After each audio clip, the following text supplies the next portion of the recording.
Okay, to start off with, does anyone have any questions?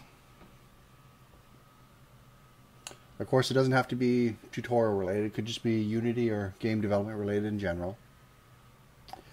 I haven't found a way to set up templates in model development. I know you can do it in Visual Studios, but I haven't found a way in model development yet. But if you create your class in Unity and then double click it to go into model development, it pretty much gives you the basic template that you'd probably want for a Unity script. Yeah, if you're not inheriting from model development, you're not going to have a start and update to inherit from, and you don't really need them in the script, so just get rid of them. You could create your script in model development and it would not have those for you, but it's pretty easy. It's only 2 functions you got to delete.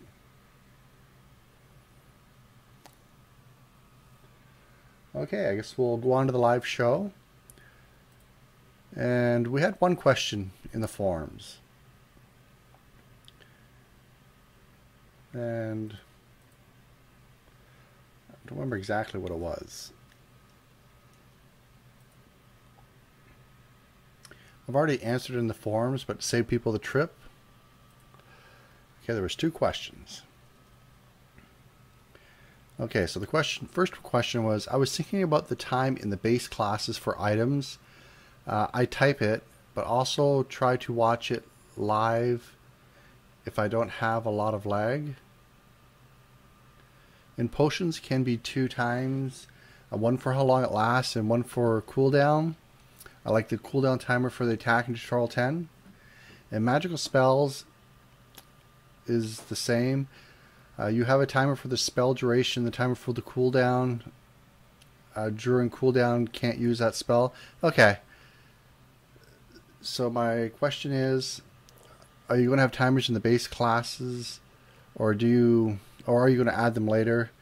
This is a design question because I want to get a better understanding of the design of the base classes in the item tutorials you did.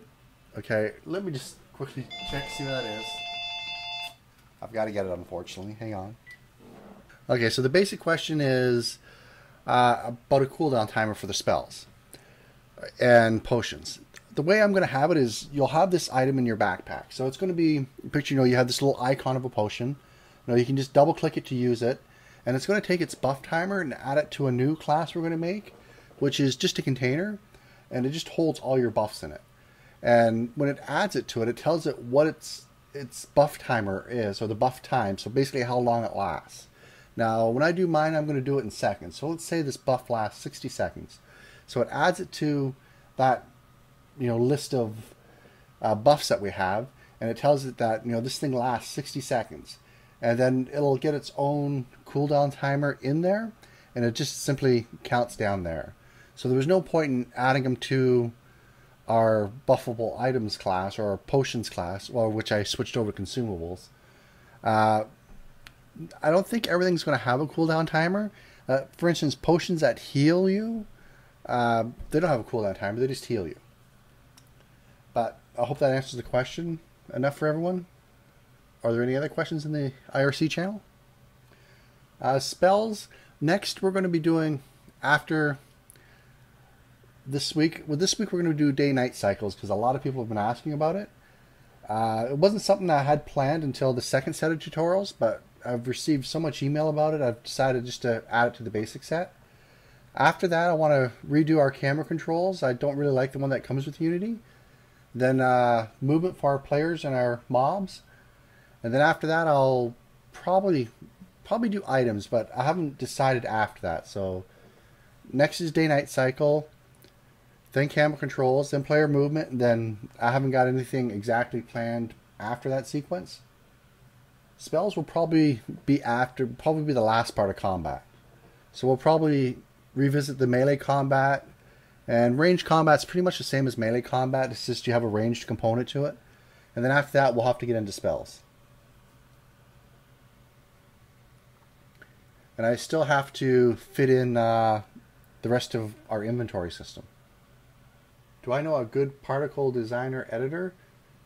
I just use Photoshop to make my particles, and then just use them in Unity. I've got a pretty busy week next week, so I'll probably do all my recordings this weekend and just release them next week. I did that a couple weeks ago. It seemed to work out really good.